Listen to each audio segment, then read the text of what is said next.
नमस्कार.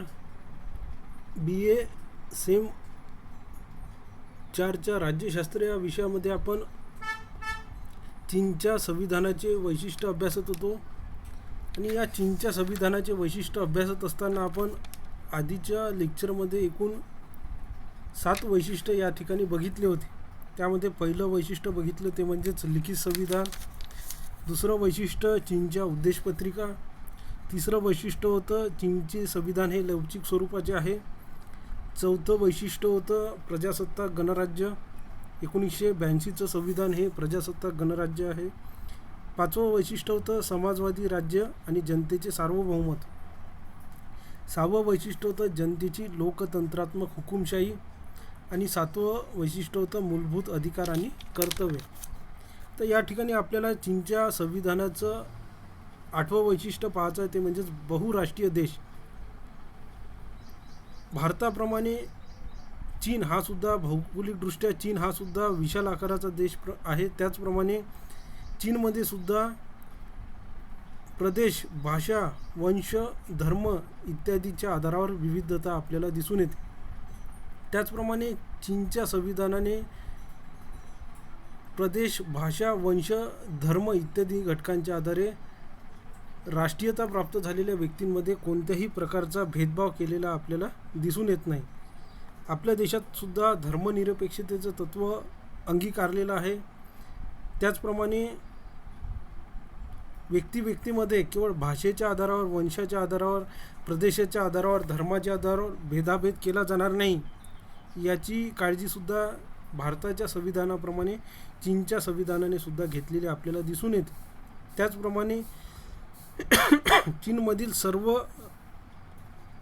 नागरिकांना समानतेचा हक्क असल्याची ग्वाहीसुद्धा चीनच्या 1982च्या संविधानाने दिलेला आपल्याला दिसून येते. त्याचप्रमाणे चीनमधील विभिन्न भाषिक लोकांना आपापल्या भाषेच्या दैनंदिन व्यवहारात उपयोग करण्याचा, त्याचबरोबर त्यांचा विकास करण्याचा अधिकारसुद्धा चीनच्या संविधानाने दिलेला आपल्याला दिसून येते. तसेच विभिन्न समुदाय असणाऱ्या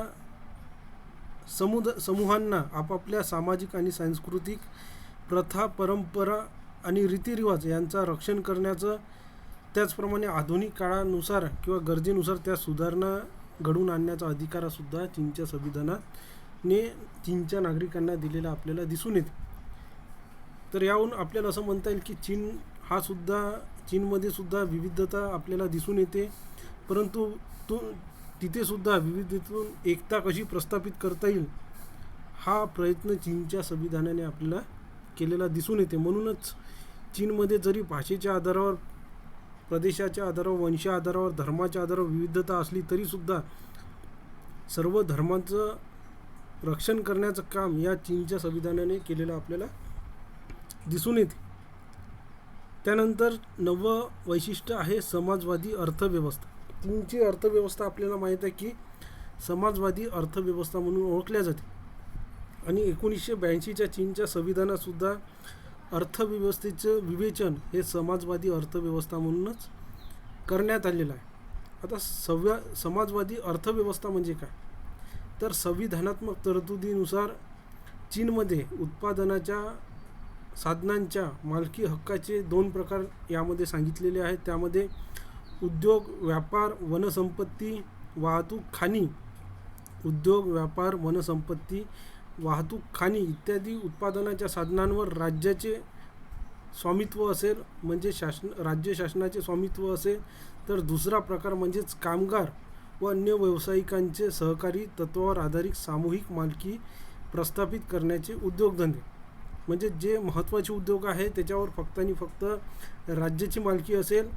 आणि दुसरा प्रकार म्हणजेच कामगार व अन्य व्यावसायिकांचे सहकारी तत्त्वावर आधारित सामूहिक मालकी हक्क प्रस्थापित करणारे उद्योगधंदे.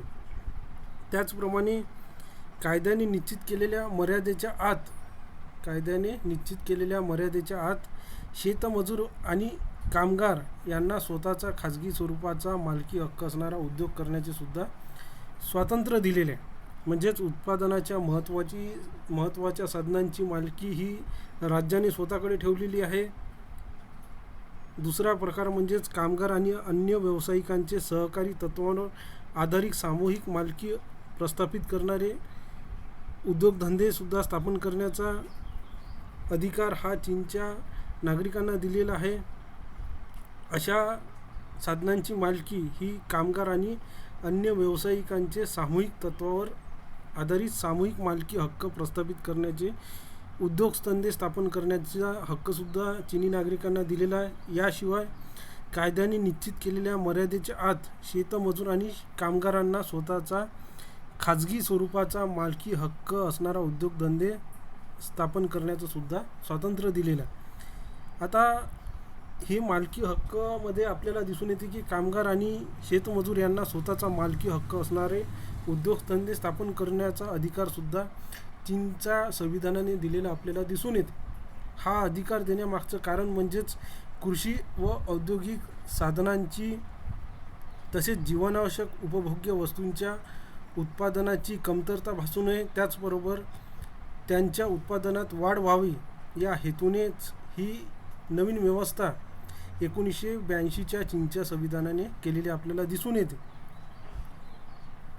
आणि ही व्यवस्था निर्माण करत असताना चीनच्या 1982च्या संविधानाने असं म्हटलं आहे की कोणत्याही व्यक्तीला दुसऱ्या कोणत्याही व्यक्तीचे शोषण करण्याचा अधिकार नाही, असे सुद्धा या संविधानात नमूद केलेले आहे. त्याचप्रमाणे समाजाची मालकी असणाऱ्या संपत्तीची चोरी किंवा त्याचं नुकसान करणं हे कार्यसुद्धा दखलपात्र गुन्हा आहे, असं सुद्धा चीनच्या संविधानात नमूद केलेलं आहे. 1982च्या संविधानामध्ये नमूद केलेलं आपल्याला दिसून येते.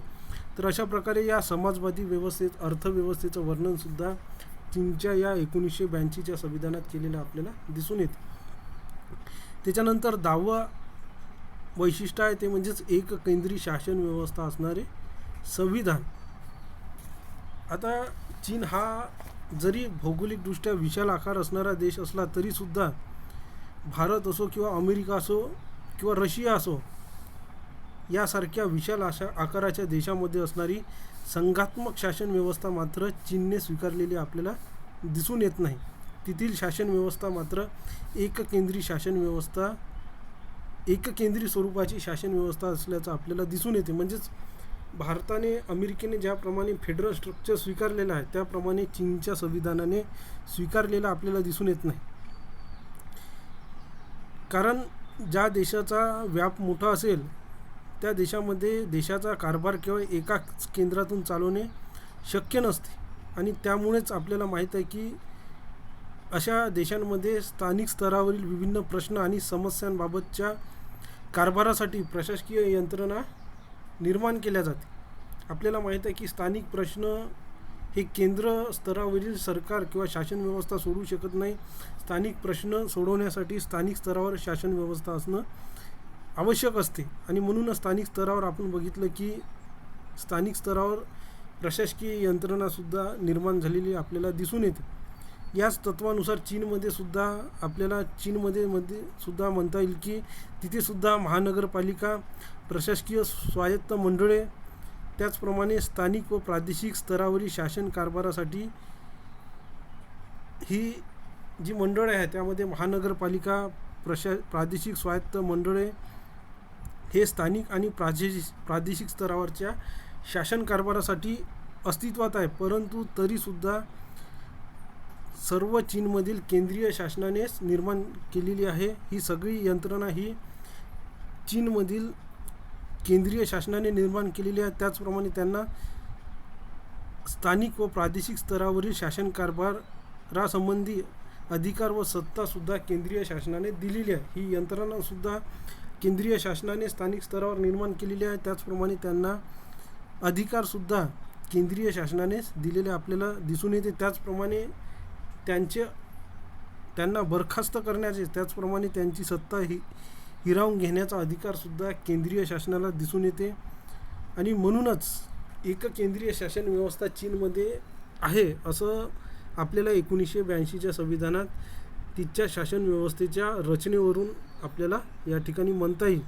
कारण संघात्मक शासन व्यवस्थेसारखी केंद्र सरकार व घटक राज्य सरकार अशी दुहेरी शासन व्यवस्था चीनमध्ये आपल्याला दिसून येत नाही. ज्याप्रमाणे भारतात आपल्याला दिसून येते त्याप्रमाणे चीनमध्ये मात्र केंद्र सरकार व घटक राज्य सरकार अशी दुहेरी शासन व्यवस्था चीनमध्ये दिसून येत नाही. म्हणूनच तिथे एक केंद्रीय शासन व्यवस्था आहे असं आपल्याला या ठिकाणी म्हणावं लागेल. त्यानंतर 11वं महत्त्वाचं वैशिष्ट्य आहे ते म्हणजेच एकगृही कायदेमंडळ. चीनचं जे कायदेमंडळ आहे ते एकगृही आहे, एक केंद्रीय आहे आणि जगातलं एकगृही कायदेमंडळ असणारं चीन हे बहुधा एकमेव देश असेल असं सुद्धा या ठिकाणी आपल्याला म्हणता येईल. कारण चीनसारखा विशाल आकार असणारा आणि केवळ एकगृही कायदेमंडळ असणारा अन्य कोणताही देश आपल्याला तरी दिसून येत नाही. आणि म्हणूनच चीनच्या संविधानाचं हे सुद्धा एक महत्त्वाचं वैशिष्ट्य आपल्याला या ठिकाणी म्हणता येईल. आणि या चीनमध्ये चीनचा शासन कारभार चालवण्याची संपूर्ण जबाबदारी ही चीनच्या राष्ट्रीय जन काँग्रेसवर आहे. आणि चीनच्या राष्ट्रीय जन काँग्रेसला चीनचं विधिमंडळ असं सुद्धा म्हटलं जाते. त्याप्रमाणे भारतीय संसदेचे आपल्याला लोकसभा आणि विधानसभा असे 2 सभागृह दिसून येते. इंग्लंडच्या पार्लमेंटचे आपण अभ्यासले की हाऊस ऑफ कॉमन्स आणि हाऊस ऑफ लॉर्ड्स असे 2 सभागृह आहे. तसे मात्र चीनच्या राष्ट्रीय जन काँग्रेसचे मात्र कोणतेही अशा प्रकारचे सभागृह नाही. ती एकमेव राष्ट्रीय जन काँग्रेस हे चीनचं एक विधिमंडळ आहे. आणि या विधिमंडळाचं वर्षातून एक अधिवेशन होते.